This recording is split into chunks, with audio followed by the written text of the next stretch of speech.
ஃபர்ஸ்ட்லாம் புருவத்தை இப்படி இப்படின்னு அப்போ ஒரு டைரக்டர் ஏய் புருவத்தை தூக்க என்னப்பா பண்றீங்க, நான் என்ன பண்றேன்னு எனக்கே தெரியலப்பா அப்படின்னு சொல்லி இப்ப கடைசியில அஷ்ட குடத்துல எல்லா எக்ஸ்பிரஷனும் வரும் பேசல. எனக்கு திருப்பி ஹீரோயின் சொல்றேன், அப்பா நான் சொல்றேன் இவ்வளோ ஏய் இப்படி அப்படி நடிக்கிறீங்க அப்படின்னு எனக்கு பாருங்க இப்பவும் இப்படி வருதா. அவங்கள பார்த்து இல்லப்பா நானும் நடிக்கும் மனசாட்சிக்கு விரோதமா நடிக்காத தேவி பிரியா உள்ள சொல்லுவேன். ஏன்னா முகம் அழகா இருக்கணுமா. எங்க அம்மா கிட்ட சபதம் போட்டு வேற நான் வெளியில வந்தேன், மம்மி ஆஃபீஸை விட்டுட்டு நீ வந்து வெளில போற, ஃபேமிலி லைஃப் டிஸ்டர்பே ஆகக்கூடாது அப்படிங்காங்க. டிஸ்டர்பே ஆகாது அப்படின்னு மந்த்லி சேலரி கொடுக்கணும்ல. அதனால ஒரு ஒரு எக்கனாமிக்கலாக நமக்கு ஒரு ரெகுலர் பிரெட் அண்ட் பட்டருக்கு ரன்னிங் வேணுமேங்கிறனால சீரியல் கமிட் ஆகிட்டேன். And that too was big amount for us. உண்மையை சொல்லணும், நான் ஒன்றும் பெரிய பணக்காரியெல்லாம் கிடையாது, அப்போ நான் ரொம்ப ஆவரேஜ். நமக்கு ஒரு நாளைக்கு 5000 வருதுன்னா எவ்வளோ பெரிய விஷயம். கொஞ்சம் ரோல் தான் பண்ணியிருக்கோம்னு சொல்லும்போது இதில் முக்கியமாக உங்களுக்கு மிஸ் ஆன ரோல் மகாநதியில் உங்களை நீங்கள் பண்ண வேண்டிய. ஆமாம், அது ஒரு பெரிய ட்ரீம் தான். என்னன்னா அப்போ அது ஒரு மிகப்பெரிய ஒரு பிளாக் பஸ்டர் ஆகும்லாம் நமக்கு தெரியாதுல்ல. எப்படி நம்ம அது கைவிட்டு போச்சு இல்லை, நான் கையை விட்டுட்டேன். அப்போ சொல்லும் போதே பச்சுன்னு மூஞ்சில் அடிச்ச மாதிரி எதையும் இந்த சாஃப்டாலாம் பேசணும். ஒரு ப்ராஸ்டியூட் ரோல் பண்றியா அப்படின்னு தான் கேட்பாங்க. நம்ம எப்படி ஒத்துக்குவோம்? ஏன்னா நம்மளோட என்ன சொல்றது, ஒரு ஃபர்ஸ்ட் இம்ப்ரெஷனே இன்னொன்று அந்த காலகட்டங்கள்லாம் வந்து உங்களோட கரியர்ல நீங்க எப்படி கால் எடுத்து வைக்கிறீங்க, அதை எப்படி நீங்க வழிநடத்தி கொண்டு போறீங்க, எப்படி உங்களை அதுல மெயின்டைன் பண்ணிக்கிறீங்கிறத பொறுத்து தான் உங்களுக்கு கதாபாத்திரங்கள் அமையும். ஃபியூச்சரும் சினிமாவில் அப்படிதான் அமையும். அதனால ரொம்ப பயந்து கால் வைக்க வேண்டியதா இருக்கும். டக்குன்னு ஓகே ஒரு சாங் தானே போய் கிளாமர் ஆடிட்டோன்னு வைங்க, அடுத்து அதே தான் கூப்பிடுவாங்க.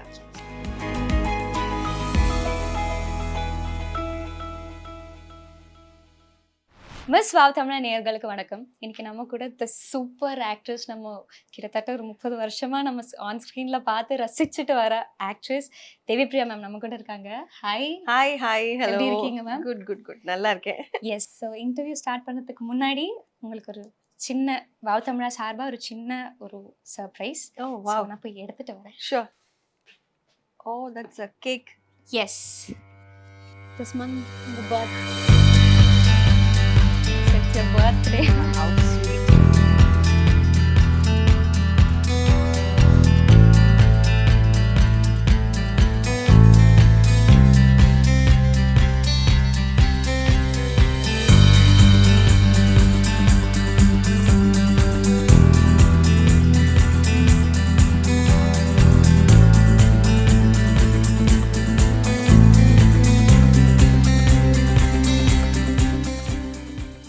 வாவ் தமிழா நேயர்களுக்கு வணக்கம். இன்னைக்கு ஒரு சூப்பரான கெஸ்ட் தான் நம்ம கூட இருக்காங்க. அவங்களோட ஒரு பர்த்டே செலிப்ரேஷன் நீங்க கண்டிப்பா பார்த்துட்டு வந்திருப்பீங்க. எஸ், தேவி பிரியா மேம் தான் நம்ம கூட இருக்காங்க.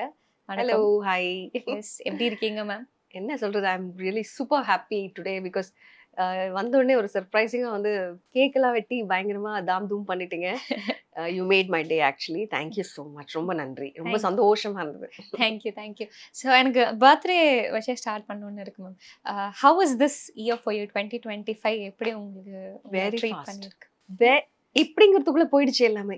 இன்னும் இப்பதானே தீபம் கொண்டாடணும், அதுக்குள்ள திரும்பவும் விளக்கேற்றுமே அப்படின்றலாம் ஒரு it was very fast. Maybe we are very very பிஸின்னு நினைக்கிறேன். கொஞ்சம் பிஸியா இருந்தனால இயர் போற வேகம் தெரியல. பிகாஸ் சில சமயம்லாம் என்ன இந்த வருஷம் போகவே மாட்டேங்குது, அப்பா ரொம்ப நாளான மாதிரி இருக்குன்னா ஃபீல் பண்ணுவோம். இந்த வருஷம் வந்து ஒர்க் வைஸ் ரொம்ப பிரமாதமாலாம் இல்லை, பட் என்னமோ தெரியல, I was busy with other events and every thing and it kept going. ஃபாஸ்டா போச்சு எல்லாமே. அதுக்குள்ள இன்னொரு 7 நாள்ல நியூ இயர் வரப்போகுது. 10 நாள்ல நியூ இயர் வரப்போகுது. ஓ மை காட், அப்படி இருக்கு. எஸ் மேம், அப்போ நீங்க டைம் ஸ்பீடா போயிட்டு இருக்குன்னு சொல்லும்போது உங்களோட கரியர் எடுத்தாலே it's almost going to be 30 years in the industry. And how does that feel? திரும்பி பார்க்கும்போது ரொம்ப சின்ன பொண்ணா ஸ்டார்ட் பண்ண career. What do you want to tell to that குட்டி பொண்ணு? I wish she'd come back. எல்லாருக்குமே வர ஆசை தான். Oh why don't you come back. இப்போதான் ஏதோ ரீசெண்டாக எப்படி கேட்குறீங்க, நாஸ்டாலஜிக்காக இருக்கு. இப்போதான் ரீசெண்டாக அப்பா those days, oh my god why can't these days come back. Correct. இந்த ரோடு கத்தீட்ரல் ரோடு உள்ளே வரும்போது ரொம்ப நாஸ்டாலஜிக்காக ஆச்சு சில மூமெண்ட்ஸ்லாம். அது நான் வர செக்மெண்ட்டில் உங்களுக்கு ஷேர் பண்ணுறேன். பட் அந்த ரோடு வரும்போது நினச்சப்பா those were very happy days இல்லை அப்படின்லாம் யோசிச்சுட்டு இருந்தேன். ஸோ அந்த மாதிரி நிறைய இனிமையான நினைவுகள் இந்த அந்த தேவி பிரியா இருக்கால ஆரம்பிச்சது கர கர கர கர கரன்னு வேலை பார்த்துட்டே இருந்தது. பார்க்க வந்துட்டே இருந்தது. தீனி போட்டுட்டே இருந்தாங்க. அந்த மாதிரி it was all all happies and என்ன சொல்றது sorrows and everything was there ஈக்குவலா இருந்தது. அப்பா மாளல அந்த அளவுக்கு இருந்தது எல்லாமே. ஸோ அண்ட் போயிடுச்சு. இத்தனை வருஷம் போயிடுச்சு. கடவுள் புண்ணியத்துல வந்து இவ்வளோ நாளும் இன்னமும் நம்ம வந்து எல்லார் மத்தியிலும் தெரியிறோம். பாராட்டக்கூடிய ஒரு அளவுக்கு பாராட்டக்கூடிய இடத்துல இருக்கோம் அப்படிங்கிறதுக்கே பெரிய நன்றி சொல்லணும். அதுக்கெல்லாம் நீங்களும் தான் காரணம். பிகாஸ் நீங்க எல்லாரும் தான் எங்களை அந்த லைம் லைட்லயே வச்சுட்டு இருக்கீங்க. தேங்க்யூ. கண்டிப்பா மேம். எஸ், முதல்ல குடும்ப சூழ்நிலையினால நம்ம சீக்கிரமா ஒர்க் பண்ணணுங்கிற ஒரு இதுல வந்து ஒரு டாக்குமெண்ட்ரி மூலமா சினிமாக்குள்ள வந்து முதல் சம்பளம் சொல்லியிருக்கீங்க. 750 ருபீஸ்க்கு ஸ்டார்ட் ஆன. அப்புறம் எதுக்கு இன்டர்வியூ? எல்லாமே இவங்க சொல்லிட்டாங்களே. அதுக்கு பின்னாடி இருக்கிற ஒரு எக்ஸ்பீரியன்ஸ் இருக்குல்ல மேம். ஸோ ஃபர்ஸ்ட் ஏவிஎம் சினிமாக்குள்ள வந்த அந்த மொமெண்ட் ஞாபகம் இருக்கா? எப்படி இருந்துச்சு? எப்படி மறக்கவே முடியாது. Each and every time when I cross Vadapalani I used to have this goosebumps. அப்பா எனக்கு இப்போ அது நம்ம பிறந்த இடம் மாதிரி ஒரு ஃபீல் ஆயிடுச்சு. அந்த குளோபே இப்போ காணோம். அந்த ஏவிஎம் குளோபே ரொம்ப குட்டியா இருக்கு. என்னமோ ரொம்ப மனசு வலிச்சுது. பிகாஸ் அந்த குளோப்குள்ள போகும்போதெல்லாம் இல்ல ஏதோ ஒரு மேஜிக் ஹாரி பாட்டர் மாதிரி ஒரு மேஜிக் வேர்ல்டுக்குள்ள போற மாதிரி இருக்கும். செக்ஷனா வந்து ஃப்ளோர்ஸா everybody will be busy with all different projects. நம்ம புதுசா உள்ள நுழையும் போது பயங்கர பிரமிப்பா இருக்கும். சினிமா பத்தி எதுவுமே தெரியாது. ஆனா உள்ள நுழைஞ்சு அதை நமக்கு அந்த மேஜிக்குள்ள வர வச்சு நம்மளே ஒரு மெஜிஷியனா ஆக்கிட்டாங்க. அந்த அளவுக்கு வந்து ட்ரெயின் பண்ணுவாங்க உள்ள. ஒரு பயங்கரமான ஒரு எக்ஸ்பீரியன்ஸ். நான் வந்து ஆக்சுவலி நிம்பஸ்ல சக்தின்னு ஒரு சீரியல் பண்ணேன். பானுப்பிரியா மேம் நடிச்சிருப்பாங்க. அது பயங்கர மர்மதேசம் சக்தி பேரலா. அப்போ நீங்கெல்லாம் பிறந்திருக்க கூட மாட்டீங்க. ஸோ அந்த டைம்ல வந்து இட் வாஸ் மிராக்கிள். அங்க அந்த ஃப்ளோர்ஸ்ல எல்லாம் ஏன்னா லைவ் ரெக்கார்டிங் பண்ணுவாங்க. இந்த மாதிரி இல்லை லேபிள் மைக் வச்சுக்கணும். And it should not disturb your costume disturb ஆகக்கூடாது, ஜுவல் டிஸ்டர்ப் ஆகக்கூடாது, பிரீத் டிஸ்டர்ப் ஆகக்கூடாது, காஃப் வரக்கூடாது. இவ்வளோ இருக்கும். ஏன்னா இப்போ இருக்கிற அட்வான்ஸ்ல you can edit all the other unnecessary sounds. அப்போ அப்படி கிடையாது. ரியல் எஃபெக்ட் ரியலா இருக்கணும் அப்படிங்கிறதுனால ரொம்ப பர்ஃபெக்டா பண்ணுவாங்க. அதுக்கு எத்தனை டேக் வேணா போவாங்க. அந்த மாதிரி இருந்த காலகட்டத்துல நான் உள்ள போயிருந்தேன்னா அதுவும் லைவ் ரெக்கார்ட்ல ஒரு நாளைக்கு ஒரு சீன் ஷூட்டிங்னா முடிச்சுட்டு நம்ம வீட்டுக்கு போயிடலாம். இப்போ ஃபுல் டே ஒர்க் பண்றோம்ல அப்படி கிடையாது. இவங்களுக்கு இந்த சீன் தான் அவ்வளவுதான், இல்லைன்னா வீட்டுக்கு போயிடலாம். இல்ல ஈவினிங் ஒரு சீன் இருக்கா வீட்டுக்கு போயிட்டு வாங்க அப்படின்லாம் சொல்லுவாங்க. பிகாஸ் ஏவிஎம் அப்படி பார்த்து வச்சுப்பாங்க நம்மள. நீங்க இவ்வளவு சீக்கிரம் வந்தீங்க, உங்களுக்கு இப்ப வேலை இல்லையே அப்படின்னு சொல்லுவாங்க. So sweet actually. நான் உனக்கு சம்பளம் கொடுக்குறேன், நீ வந்து உட்காரு, நைட் தான் போகணும் அப்படிலாம் கிடையாது. அப்படி நம்ம குழந்தைங்க மாதிரி பார்த்துப்பாங்க. ஸோ அப்படி இருந்த காலகட்டத்தில் உள்ள போய் லைவ் ரெக்கார்டிங்ல நடிச்சு சக்திங்கிற ஒரு சீரியல்ல ஒரு டாக்டர் ரோல் பண்ணேன். ரொம்பவே திருப்தியா இருந்தது. ஃபர்ஸ்ட் 7 கேமரா இந்த மாதிரி மேலே வந்து ஹாலோவா இருக்கும். நீங்க நெக்ஸ்ட் ரூம் போகும்போதும் பார்ட்டிஷன்ஸ் தான் இருக்கும். பார்ட்டிஷனா இருந்தாலும் மேலே கேமராஸ் இருக்கும். ஆளோட இருப்பாங்க. ஒரு 8 கேமரா இருக்கும். ஸோ நீங்க உள்ள நான் வந்தேன்னா இந்த மார்க்ல நீங்க நிக்கிறீங்க, இந்த மார்க்ல 4 டயலாக் பேசுறீங்க, இப்படி வந்து இப்படி திரும்பி இப்படி இதுல நீங்க திரும்புற சஜஷன் இருக்கும். அப்போ உங்க அப்பா இங்க இருப்பாரு, அப்போ உங்க ரைட்ல இருக்கணும். தலை சுத்துதா இப்படி எல்லாம் என்ன ஃபர்ஸ்ட் டேயே சொன்னாங்க. எப்படி இருக்கும் எனக்கு. ஸோ லைக் எனக்கு டைலாக் எல்லாம் கூட பெரிய விஷயமா தெரியல. ஐயோ இந்த மார்க் இப்படி வந்து திரும்புறது, இங்க அவர் மேல ஃபுல்லா மறையக்கூடாது, ஹாஃப்ல நிக்கணும். ஏன்னா அனௌன்ஸ் பண்ணவும் முடியாது, லைவ்ல போயிட்டு இருக்கு. ஸோ அவ்வளோ இதில் 8 பேஜஸ் ஒரே ஷார்ட்ல நடித்தேன். ஒரே ஷார்ட்டு ஃபுல்லாக ஒரே ஷார்ட்ல நடிச்சு முடிச்சோடனே நடிக்கிறதுக்கு முன்னாடி ஒரு மானிட்டர் பார்ப்பாங்க. அந்த மானிட்டர்லேயே எல்லா கேமராமேனும் கிளாப் பண்ணிட்டாங்க. So I was very happy.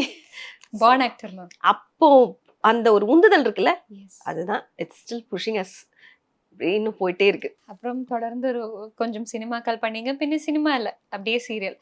But சினிமாதுல இருந்து நீங்க லேர்ன் பண்ண விஷயங்கள் இருக்கும்ல, அதுக்கப்புறம் தொடர்ந்து சீரியல் உங்களை ரன் பண்ண வைக்கிறதுக்கு ஆக்டிங் கிளாஸ் அப்படிலாம் சொல்ல வேணாம், பட் நிறைய இப்போ பானுப்பிரியா மேம் கூட எல்லாம் ஒர்க் பண்ணியிருக்கீங்கன்னு சொல்லும்போது அவங்க கிட்ட இருந்து நீங்க லேர்ன் பண்ணியிருப்பீங்களா மேம்? அந்த மாதிரி எப்படி இருந்துச்சு இனிஷியல் ஸ்டார்டிங் கெரியர்?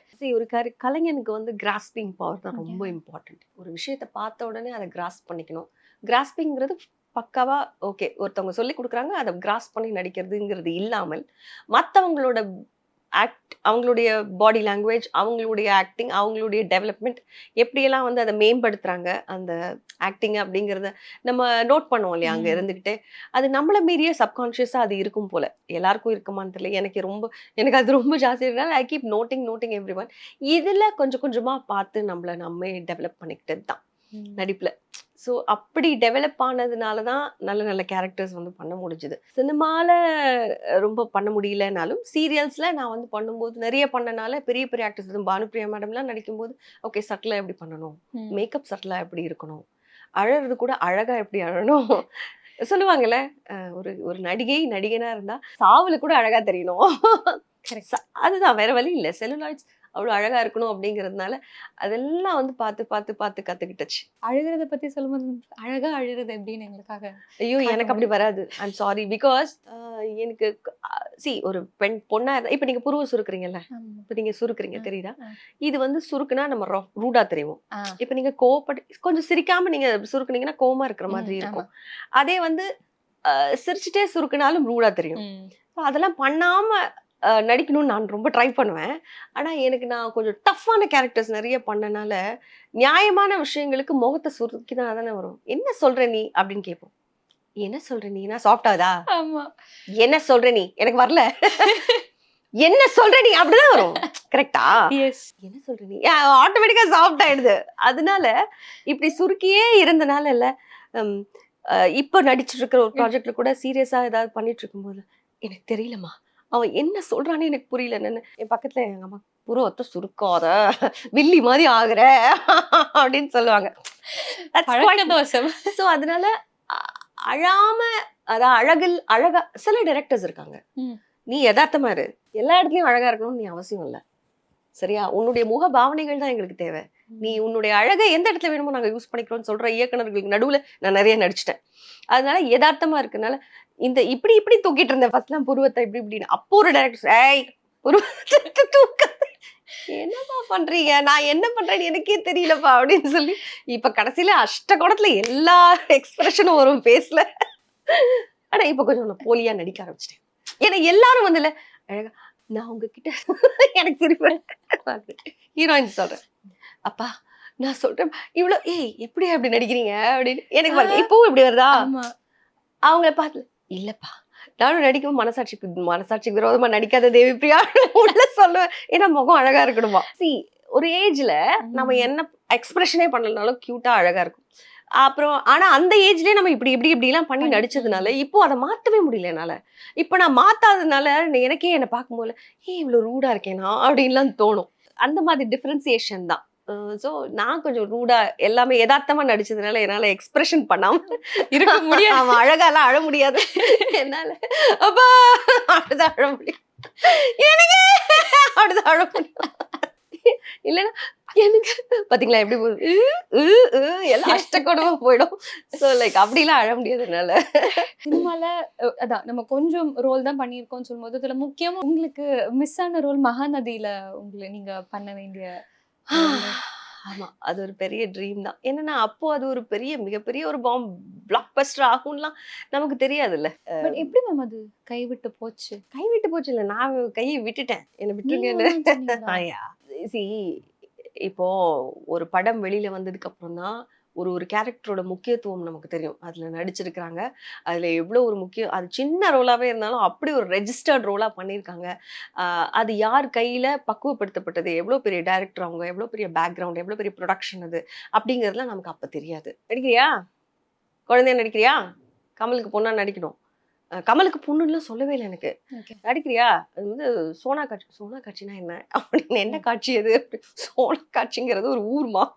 அ இந்த மாரி அப்ப சொல்லும்போதே பட்டுன்னு மூஞ்சில அடிச்ச மாரி தானே. எதையும் இந்த சாஃப்ட்டாலாம் பேசுவேன். ஒரு ப்ராஸ்டியூட் ரோல் பண்றியா? அப்படின்னு தான் கேட்பாங்க. நம்ம எப்படி ஒத்துப்போம்? ஏன்னா நம்மளோட என்ன சொல்றது? ஒரு ஃபர்ஸ்ட் இம்ப்ரஷனே இன்னொன்னு அந்த காலகட்டங்கள்லாம் வந்து தெரியாது. உங்களோட கரியர்ல நீங்க எப்படி கால் எடுத்து வைக்கிறீங்க? அதை எப்படி நீங்க வழிநடத்தி கொண்டு போறீங்க? எப்படி உங்கள அதுல மெயின்டெயின் பண்ணிக்கிறீங்கங்கிறத பொறுத்து தான் உங்களுக்கு கதாபாத்திரங்கள் அமையும். ஃபியூச்சரும் சினிமால அப்படிதான் அமையும். அதனால ரொம்ப பயந்து பயந்து கால் வைக்க வேண்டியதா இருக்கும். டக்குன்னு ஓகே ஒரு சாங் தானேன்னு போய் கிளாமர் ஆடிட்டோம்னு வைங்க. அடுத்து அதே தான் கூப்பிடுவாங்க. ஸோ அந்த மாதிரி ஒரு வேளை அப்படி எதுவும் அமைஞ்சிருச்சுன்னா, ஐயோ! நம்ம எல்லாமே பண்ணக்கூடியவங்களாச்சே! நமக்கு இப்படி அமைஞ்சுதுன்னா அப்புறம் தப்பாயிடுமே! அப்படின்னு சொல்லி பயந்து விட்டது தான். ஏய் கமல் பொண்ணுன்னு சொன்னா, ஓகே நீ எனக்கு கொலைகாரியா கூட கூட நான் நடிச்சிருப்பேன்னு சொல்லியிருப்பேன் அப்பவே. பட் அதுக்கப்புறம் அந்த பொண்ணு அவங்க அம்மாவோடலாம் நெறைய ரொம்ப வருஷம் கழிச்சு நாங்க மீட் பண்ணி ஒரு சீரியல்ல எல்லாம் எங்களோட நடிச்சாங்க. முகூர்த்தம் அப்படிங்கிற ஒரு சீரியல்ல அவங்க அம்மா நடிச்சாங்க. அந்த பொண்ணும் அவளுக்கு அப்போ கல்யாணம் ஆகி குழந்தைலாம் இருக்கு. அவ வந்தா என்ன பார்க்கறதுக்குலாம் அப்போ. அப்படி கண்ணு முன்னாடி ஒரு லைட்டா ஒரு பொறாம காதுல ஜின்னு ஒரு புகை வரும். மிஸ் பண்ணிட்டோமே அப்படின்னு. இருந்தாலும் சரி ஓகே பரவாயில்ல நமக்கு இல்ல. Really great job ma'am. இவ்வளவு வருஷம் அதனால நம்ம அது சைடுல வச்சு. பட் அது இல்லாம மிஸ் பண்ண ரோல்ஸ் இந்த மாதிரி சினிமால அந்த மாதிரி கதாபாத்திரங்கள் வந்திருக்கா மேம் அதுக்கப்புறம்? ஐ டோன்ட் இந்த மாதிரி நோ. கதாபாத்திரங்கள்னா சினிமா ரோல்ஸ் இன் ஜெனரல். இல்ல see what they thought was first of all I should have continued. இப்போ ஒன்று படம்னா நான் மின்சார கனவு பண்ணது, உயிரோடு உயிராக பண்ணேன், வாலி பண்ணேன். But those all came with a very big gap. பெரிய பெரிய கேப்ல வந்தது. உயிரோடு உயிராக இம்மீடியட்டா வந்தது, வாலியும் கொஞ்சம் இம்மீடியட்டா தான் வந்தது. பட் ஸ்டில் அதுக்கப்புறம் நம்ம வெயிட் பண்ணி இப்போ நம்மள தன்னை ப்ரமோட் பண்ணிக்கிறாங்கல்ல உடனே, நிறைய ப்ரோமோஸ், நிறைய ஃபோட்டோ ஷூட் பண்ணிட்டு, நிறைய ரீல்ஸ் பண்ணி, அந்த மாதிரிலாம் நமக்கு அப்போலாம் வழி இல்லைல்ல. either you should spend money, go do your own photograph. அதையும் எடுத்துட்டு போட்டோலாம் எடுத்து வச்சுட்டு வீட்டுக்குள்ளே பார்க்கவே. ஏன்னா நான் கம்பெனிஸ் ஏறி இறங்குனது இல்லை, எனக்கு அது தெரியல சரியா. Because I don't have a cinema பேக்ரவுண்டுங்கிறதுனால எனக்கு அது தெரியாததுனால நான் ரொம்ப வெளியில போல. ஓகே தானா வரும் போல, நம்ம நடிச்சிட்டோம், நம்ம முகம் வெளியில தெரியும், தானா நம்மளை கூப்பிடுவாங்க அப்படிங்கறதுனால ஐ வெயிட்டட். அதனால சினிமாக்கள் நிறைய பண்ண முடியாம போயிடுச்சு. எல்லாருமே சொன்னாங்க, அந்த மீட் பண்ணப்பெல்லாம் சொன்னாங்க எல்லாரும், கண்டினியூ பண்ண, ஹீரோயினா பண்ணுவேன் நீ அப்படிலாம் நிறைய பேர் அட்வைஸ் பண்ணாங்க. அஜித் சார் அட்வைஸ் பண்ணாரு வாலி டைம்ல, சீரியல் பண்ணிட்டு இருக்கியா அப்படின்னு கேட்டாரு. நான் சொன்னேன் இதே மாதிரி வழிஞ்சேன். வாட் டு டூயா, நான் என்னோட லைஃப் எங்க அம்மா கிட்ட சபதம் போட்டு வேற நான் வெளியில வந்தேன். மம்மி ஆஃபீஸை விட்டுட்டு நீ வந்து வெளில போற, ஃபேமிலி லைஃப் டிஸ்டர்பே ஆகக்கூடாது அப்படின்னாங்க. டிஸ்டர்பே ஆகாது அப்படின்னு, மந்த்லி சேலரி கொடுக்கணும்ல. அதனால ஒரு ஒரு எக்கனாமிக்கலா நமக்கு ஒரு ரெகுலர் பிரெட் அண்ட் பட்டருக்கு ரன்னிங் வேணுமேங்கிறனால சீரியல் கமிட் ஆயிட்டேன். And that too was big amount for us. உண்மையை சொல்லணும், நான் ஒன்றும் பெரிய பணக்காரியும் கிடையாது, அப்போ நான் ரொம்ப ஆவரேஜ். நமக்கு ஒரு நாளைக்கு 5,000 வருதுன்னா எவ்வளோ பெரிய விஷயம். நீங்க உங்களுக்கு சேலரியே வந்து எல்லாம் பிடிச்சி அப்படி இப்படின்னு வரும்போது 10ன்னா கூட 8 அப்படித்தானே வரும். அதுவே பெரிய அமௌண்ட் இருந்தாலுமே மாசம் எங்க, ஒரு நாள் எங்க. ஆனா அப்போ ஓகே இது எப்போதான் இப்படி வரும்ன்றது அப்ப தெரியாது. இப்ப எல்லாரும் ஜாலியா வீட்டுல உட்காந்துட்டு ஐடி வேலை பார்த்துட்டு உட்காந்துருக்காங்க தெரியுமா. இருக்கோ இல்லையோ உங்களுக்கு சம்பளம் வரும், அவங்க ஜாலியா உட்காந்துருக்காங்க, நம்மளும் எதிர்க்க ஜாலியா உட்காந்து டிவி பார்த்துட்டு இருக்கோம். ஆனா ஐயோ நமக்கு சம்பளம் வராது, அவங்களுக்கு சம்பளம் வரும். ஸோ இந்த எல்லாம் கான்ட்ரவர்சிஸ்னால நிறைய படங்கள் நான் பண்றேன்றது பாதி பேருக்கு வெளியில தெரியல. மோரோவர் நானும் நிறைய அப்ரோச் பண்ணல, பண்ணியிருந்தா கண்டிப்பா ஜெயிச்சிருப்பேன் பட்சத்துல, அதாவது இன்னும் நிறைய ஷைன் ஆயிருப்பேன் கண்டிப்பா. டிவி திறந்தா அத நீங்களே சொல்லியிருக்கீங்க, நிறைய பேர் வந்து சொல்லியிருக்காங்க டிவி திறந்தா உங்களை மட்டும்தான் இருக்கு. அந்த ஒரு ஃபேஸ்ல இப்போ கெரியர் அப்படியே வந்துட்டு இருக்கு. நீங்க உங்களை ஒரு ஆக்டரா நீங்க உங்களை ஃபீல் பண்ண ஒரு மொமெண்ட், அந்த ப்ராசஸ்ல தானே மேம் நம்ம ஃபர்ஸ்ட் இருந்திருக்கோம். எப்போ நீங்க okay I am an actor நான் ஒன்று ஃபீல் பண்ண ஒரு மொமெண்ட் ஞாபகம் இருக்கா? ஐயோ, பிகாஸ் நான் ஒவ்வொரு நான் சொன்னது சக்தி, நான் ஃபர்ஸ்ட் இது நடிக்கும் போதே எனக்கு அவ்வளோ அப்ளாஸ் வந்தோடனே பெருமை இல்லை, ஒரு பயம் கலந்த ஒரு கான்ஃபிடென்ஸ் வந்துச்சு. ஓகே, ஆனாலும் செல்வி சீரியல் ராதிகா மேடம் ஓடுது, அந்த சீரியல் ஒரு அங்கீகாரம் நமக்கு கிடைக்கிறதே ரொம்ப வருஷம் ஆகும்பா. இவங்க யாருன்னு தெரியறதுக்கே ரொம்ப வருஷம் ஆகும்.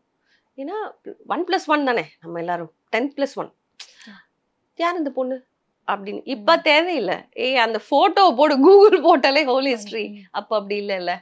ஸோ லைக் அந்த பொண்ணு யாரு, முட்டைக்கண்ணு தமிழ் பேசுதுன்னெல்லாம் அந்த பொண்ணு யாருன்னு அரசல் பரிசலா கேட்குறாங்க அப்படிங்கிறத எனக்கு லேட்டாக தான் தெரியும். உன்னை கேட்டாங்க, அப்போவே கேட்டாங்க. ஓ அப்படிலாம் கேட்டாங்களா, எவ்வளோ பெருமையாக இருக்கும்ல, சந்தோஷமா இருக்கும். ஓ மை காட் பரவாயில்ல. ஸோ அந்த ஒரு அங்கீகாரமே எனக்கு செல்வியில தான் கிடைச்சிது.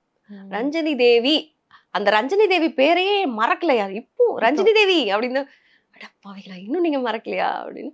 அப்படி வந்து ஒரு ரெஜிஸ்ட்ரேஷன் கிடைச்சது. இன்னொன்று நல்லா நடிச்சோம் அப்படிங்கிறது அதுலதான் எனக்கு அதுக்கு முன்னாடி நிறைய பெர்ஃபார்மிங் ரோல்ஸ் எல்லாமே ஹன்சா விஷன் அப்படின்னு ஒரு கம்பெனி, தி கிரேட் ஏவிஎம்க்கு அடுத்து அது ஒரு பெரிய கலைஞர்களை உருவாக்குன ஒரு கன்சர்ன் அது. அவங்க அந்த மாதிரி தான் யதார்த்தமான சீரியல்ஸ், ஹோம், அதாவது வீடு, குடும்ப சீரியல்ஸ் நிறைய, குடும்ப சித்திரங்கள் நிறைய எடுத்தாங்க ஏவிஎம்க்கு அடுத்து.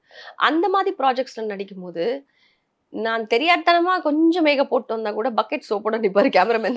நான் இல்லை, பொதுவாகவே அந்த சீரியல்ல யாருமே மேக்கப் போடக்கூடாது, எதுவுமே போடக்கூடாது. அந்த ப்ராஜெக்ட்லயே மொத்தமாவே அந்த ஹன்சா விஷன்லயே அப்படிதான். அதனால எல்லாருமே அவ்வளோ அது யதார்த்தமா அழகா இருப்பாங்க. கதை களத்துலயும் வந்து ரொம்ப யதார்த்தமா நடிப்பாங்க. அது நிஜமாவே சீரியல் பாக்குற மாதிரி இருக்கும். இன்னமும் நீங்க கேட்டு பாருங்க, 80s 90s பெரியவங்க கிட்ட எல்லாம் கேட்டு பாருங்க, அந்த சீரியல்னா டப்புன்னு பேர் சொல்லுவாங்க, அவ்வளோ சந்தோஷப்படுவாங்க. ஐயோ நீங்க அதுல நடிச்சீங்க எப்படி இருந்தது அப்படின்னு சொல்லிட்டு. அந்த மாதிரி ஒரு சீரியல்ஸ்ல நடிக்கும் போதே நல்ல திருப்தி இருக்கும். கேமராமேன் டைரக்டர்லாம் வந்து காலில் விழுந்து அழுதுருவாரு. அப்படி இருக்கும் சீன்லாம். அப்பெல்லாம் அவ்வளோ திருப்தி இருக்கும். பட் சோலோவா தேவி பிரியா அப்படின்னு தெரியவே இல்லை ரொம்ப நாளா. இந்த சீரியல்ல தான் தெரிஞ்சிச்சு, செல்வியில தான் தெரிஞ்சது. Big big big thanks to Radhika ma'am. Because என்னை நம்பி அப்படி ஒரு ரோலில் இறக்குனாங்க. அஃப்கோர்ஸ் அவங்களுக்கு சில கோவம்லாம் இருக்கும். என்னடா டே, என்னடா என்னை விட்டு அவளையே வச்சு எடுத்துட்டு இருக்கீங்களா, அந்த அளவுக்கு சீரியல் அப்படி ஒரு கேரக்டர் அது. இப்போ கூட ஒரு இன்ஸ்டால அப்லோட் பண்ணிட்டே இருந்தாங்க சீன்ஸ் எல்லாம். நிறைய பேர் எனக்கு ஃபோன் பண்ணி சொல்லிட்டே ரீவாட்ச் பண்ண இருந்தாங்க. ஆரம்பிச்சிட்டாங்க ஐ எல்லாரும். Was so happy. அந்த சீரியல்ல தான் I felt that I was a complete actress. Oh great, nice. சி எல்லாருக்கும் நான் நல்லா நடிப்பேன், எனக்கு தெரியும், எனக்குன்ற ஒரு இடம் வரல, பிளாட்ஃபார்ம் வரலாம் சொல்லலாம். அப்படி கிடையாது. பிளாட்ஃபார்மே வந்து அவங்க கொடுத்தாதான், அதுல தான் நீ தெரிவ. ஸோ ஐ ஃபெல்ட் தேர். அந்த சீரியல்ல ஏதாச்சும் ஒரு ஐகானிக் உங்களோட சீன் ஞாபகம் இருக்கா மேம்? சொல்ல மாட்டேன், என்ன பண்ண சொல்லுவீங்க? எனக்கு தெரியாது. ரீவாட்ச் பண்றவங்களுக்காக லைவா நம்ம ஒரே ஒரு விஷயம், அது வந்து ஒரு குடும்ப சித்திரம்ங்கிறனால ஆமா, குடும்பத்துல ஒரு ஒரு குசும்பி ஒருத்தி இருப்பா தெரியுமா, அந்த மாதிரி ஒரு கேரக்டர் அது. ஆனா வம்பிழுக்கிறது கிடையாது. சிரிச்சுட்டே ஏதாவதுனா சொல்லிடுறது, அப்புறம் அதுல எனக்கு தெரியாதா இப்படி பேசுறது, இதெல்லாம் குடும்பங்கள்ல இருக்கிற ஒரு கேரக்டர். அந்த மேமே அப்படிதான் சொல்லி தான் என்ன நடிக்க வச்சாங்க. இப்படிதான் இருக்கணும், ஆனா நீ ஒரு சொபிஸ்டிகேட்டட் லேடி, பட் ஸ்டில் கொஞ்சம் உள்ள அந்த இது வந்துட்டு போகணும் அப்படின்னு தான் சொல்றதுனால, இயற்கையா யதார்த்தமா நடக்கிற விஷயங்கள் தான் கதையாக்கப்பட்டது. அதனால இல்ல நச்சுன்னு பஞ்சு டைலாக் சொல்ற மாதிரிலாம் அதுல எதுவும் இல்ல. பரவாயில்ல, இன்னொரு தடவை பாத்துக்கோங்க. அப்படி இந்த இடத்தில் எனக்காக அவங்க வந்து செல்வில இருந்து ஒரு சீன் போட்டு காமிப்பாங்க. ஓகே, நான் இது இல்லைனாலும் நான் வேற ஏதாச்சும் சீன் உங்க நடிக்க சொல்லுவேன். I want to see it live. ஐயோ, எஸ், இந்த காலத்து பிள்ளைங்கிட்ட மாட்டிக்கிட்டு நான் படுற பாடு.